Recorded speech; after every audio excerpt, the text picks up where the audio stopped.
They say finding a partner sometimes is easier than planning a wedding in India. Well, I'm here to make your process easier.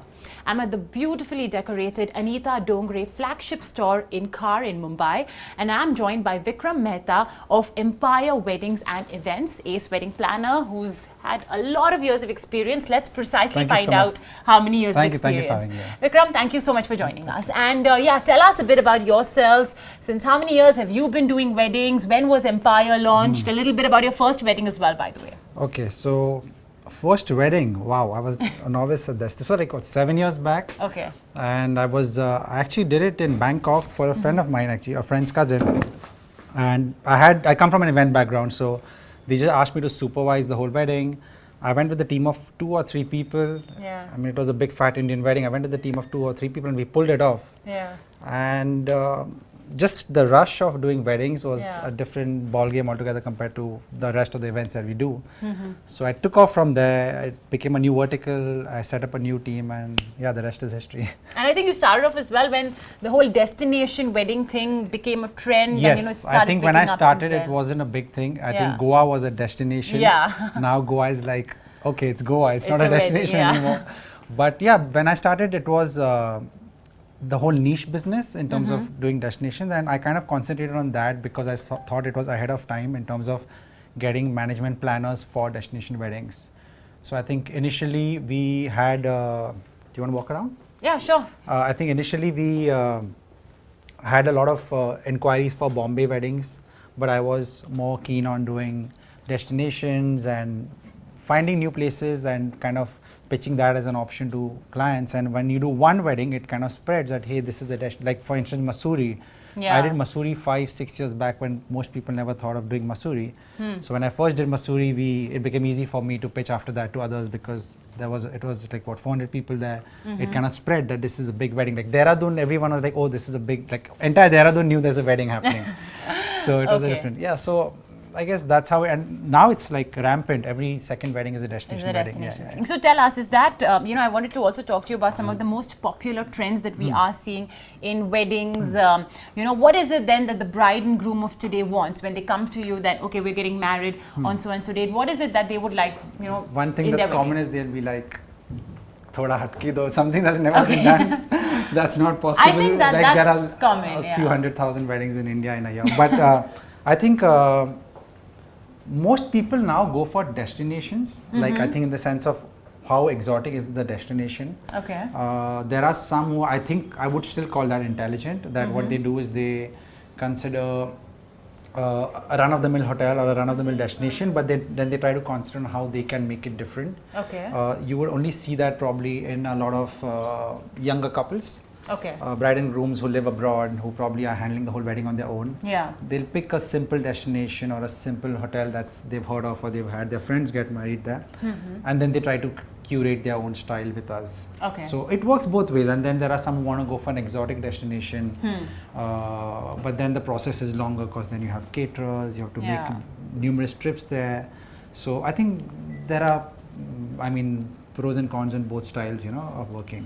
Our parents and families, when it's an Indian wedding, it's like your uncles and aunties and the relative of your neighbors, and all of them are involved, exactly. Neighbors as well, actually. The innumerable relatives in social, Yeah. our social circle. So is that still the thing, or do you think that, nowadays wedding management is more of a bride and groom thing? So you'll be surprised, but I think it's since last 5-6 years, it's an ongoing trend, which is a mix of bride, groom and couple, family, and it's very easy for us to kind of decipher when we meet the families, what kind of wedding this is, and it's clearly a category.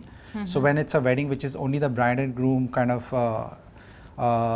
being the face of the point of contact for us, it's easier. It's easier because we understand their style better, but then we easily understand when that's kind, and there's one kind which is basically where the parents take over, which is also great. But just if you want to understand how it works is, usually if the bigger the wedding, the more the families involved. So if it's a big destination wedding, say big in terms of not just commercials, but even like 150 rooms, 200 rooms, 250 rooms, you'll usually have parents involved. If it's 100 rooms, more intimate, something more niche, like say something like in a property like a Jaisalmer, Suryagarh in Jaisalmer, or something like that, which is like 70, 80 rooms but expensive, then usually it's only the couple getting involved. Yeah, okay. So both styles work, yeah. Now the tougher part of the conversation and eventually the payment bit, right? Yeah. And you know, the millennial couples, and as we advance, the Gen Z couples, firstly, they don't want to spend the money on weddings. They'll be like, you know, I just want to take my money and go off abroad, etc. Yeah, I would do that. And you're a wedding planner, right? Look at that. But yeah, so that's usually the norm, right? But at the same time, you want to celebrate with your friends, you want to celebrate with your family. So for all our couples watching who are going to get married now, if you have to do a budget wedding, realistically, in a metro city, especially like Mumbai, Delhi, Bangalore, Chennai, realistically, to do a budget wedding, though of course a budget is subjective, is it possible really to stick to a tight budget, or will you invariably always end up stretching your budget? You would always land up stretching a budget. Okay. So I you actually, did not hesitate a moment. I spoke about this recently in some article interview where they asked me about how the tax brunt is really kicking in with weddings and stuff. And I think, to be honest, what happens is when you do in big cities, the policies of taxes and all really hits you, because there are a lot of channels you have to go through in terms of your music licenses, your fire policy, exit, local police permission, sound, all of that, traffic police permission. So there are a lot of channels that you have to go through for a wedding in big city. If you're doing something in a smaller, when I say smaller as in still somewhat where they are a little more relaxed with their norms, like say Goa, it might work cheaper for you. So in general, my suggestion would always be to, if you're spending X amount in Goa or Bombay for a wedding without taking care of people's rooms, because everyone's from Bombay, you might land up spending the same amount in Goa, so might as well do it in Goa. Might as well do it in Goa, true. So to an extent, that's also true for something like a Rajasthan, but Rajasthan, the cost of labor, vendors is more, so it kind of becomes a little higher than Bombay. Okay. Yeah. All right. Though you save on some of the aspects. Yeah. So I mean, you know, it's sometimes a myth, right? That you've done a destination wedding, which means it's going to be a bit more expensive. Yeah. So I suppose this is a myth as well. That's a myth as well. That sometimes it's more expensive to do it in cities like Mumbai and Delhi, etc.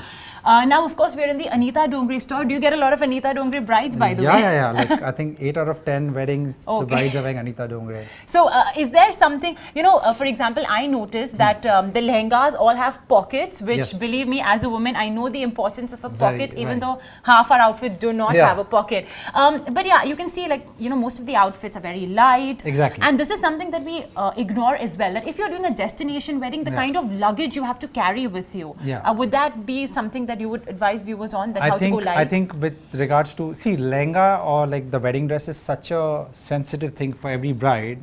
Some of them dream of it from childhood. Right. But with most of them, like the modern ones, how do I put it, like the more well-traveled ones, or the ones who've seen enough of it, they would go for something on the lighter side, which is, I mean, I don't know how, the thought behind doing this is, I mean, it's fabulous. It really works. One is the pocket bit, like you told me. I would never know what a woman uses the pockets for, besides taking the juta kamani of the other mandap. But in general, I think it goes really well with the weather at most destinations. So also, I think it's an understated thing, but the burden of lehenga, the weight of wedding dress, it's kind of underestimated. I think it's a very big aspect of weddings. Like yesterday, a bride told me that I'm a very light traveler. I have just 3 suitcases. We have a wedding tomorrow in Thailand, and she said that. She obviously, there was pun intended there, but yeah. So in general, I think, but this collection is great. I came here for Diwali shopping myself. And I think the best thing about Anita Dongre is that they have these custom shoes as well. See, and if the grooms come here, there's the juti that you have that you can custom make. You don't have to go buy a separate pair outside. So it's all inclusive. It's one stop shop. There's menswear, jewelry, everything in one. So I think that's convenience as well. And speaking of convenience, time. Because, you know, in this fast-paced world, like I said, everybody's working. You have your 9 to 9s, etc., and then you have other, you know, social commitments. So nobody has the time, right, to sit and plan a wedding. Especially, again, your millennial couple. Also safe bet, like with Anita Dongre. It's a brand. Everyone knows it, so it kind of works well. So what sort of advice would you give viewers who have that limited amount of time to plan their wedding in? Hires, maybe. No, I think honestly, the thing is, I've seen that when you, couples that kind of ease off and let the planner take control, they'll end up having a more smoother journey than those who get involved in more aspects, because it's a very normal process, which is more, I mean, it's a very normal process of a human tendency of getting anxious or restless when you do your wedding, when you're planning a wedding. So the longer time you have, the more you're going to stress, the more you're going to get involved. True. If you sometimes get involved last minute, get a good planner on board and let them do the stuff, it gets easier for you. Okay. Which is why I've seen most of the couples that live abroad, and when they hire us, I see that they usually tend to have a easier route than those who are here. Yeah. You Okay. know, yeah. Okay. Yeah. Also, there are lots of hidden costs involved. You know, sometimes by the wedding is over, you get the bill and you're like, "Acha, ye bhi kharcha tha." You know, if you could tell our viewers that what are those hidden costs that sometimes they will not even budget for when they are saying that, okay, venue this much, catering this much, outfits this much. What else? I mean, see, there are different aspects. I try to kind of segregate into aspects. Like for instance, hotel. When it comes to hotel, there's a hidden cost. When it comes to decor or production, there's a hidden cost. Logistics, there's a hidden cost. But in general, I can tell you, top of my head, what I'll tell you is families never count cost of the day prior. If it's a 2-day wedding, nowadays invariably it becomes a 2.5 days. Okay. If you have, say, 150 rooms in a beautiful location, you'll have 50 rooms coming the day prior. Now what happens when the guests come prior? And if people say, I want to come on my own, I'll pay for the room, they'll come. What happens then? You'll end up giving them a welcome dinner, you'll add drinks, you'll say, I want to add decor there, you'll add some artists there, you'll add some entertainment there, you'll end up spending a lot of money. So that's one cost that no one sees. Even on the day after the wedding, you do your checkouts. Sometimes you want to throw in a lunch for guests who have a flight late in the night. So I think those are costs like which you kind of don't envisage at the beginning, which I try to kind of bring, throw light on much before, well in advance. They just need to, and also trips, like if you're doing because we do destination weddings, we do at least 2-3 visits to the venue with the family. Like a recce. The recce's. You need to count that in. Of course, there are many more small aspects, but yeah, there can be a lot of costs involved. Now, you know, from the one wedding that I have had, that's for myself, I think... Where did you get my rookie, it was not a destination wedding because it was just Pune, so it was not a destination wedding. in your terms. Was it in Westin? But, it was actually in the Marriott. Okay. So, my rookie knowledge tells me that, maybe it's the venue that was the biggest, expense. Is that still the case, especially if we are doing a destination wedding? Not at all. Okay. Not at all. I don't think I was a bridezilla, but my mother may know. Okay. Venue is your biggest expense. Okay. So, but like I said, when it comes to hotel contracting, sometimes you see the room rate, food rate, you do a package with your food and rooms and you go, wow, that's the whole thing. No. You need to make sure you get the beverages in, soft beverages in. You need to see if there's a venue rental. Sometimes if you do it in the lawns, there's a venue rental. Okay. Hotel is a big aspect. I mean, 60 to 70% of your cost is hotel, 30 to 40 is the rest of the, again, it depends on the hotel. By the way, I have one more question. If let's say, I'm doing my wedding in Mumbai or I'm doing it in the city where I live, would it be just, and I don't have many guests, coming in, would it just be easier for me to just take a ground on rental, or would a hotel with the package and the whole hoo-ha I think be hotel better works better usually. I mean, the production cost goes down considerably. When you do a ground, which we've done a lot, like Turf Club, Mahalakshmi, Polo Grounds we've done, there's a lot of back-end cost in terms of setup, getting generator, water supply, housekeeping is your own, waiters are your own. You don't have that in a hotel.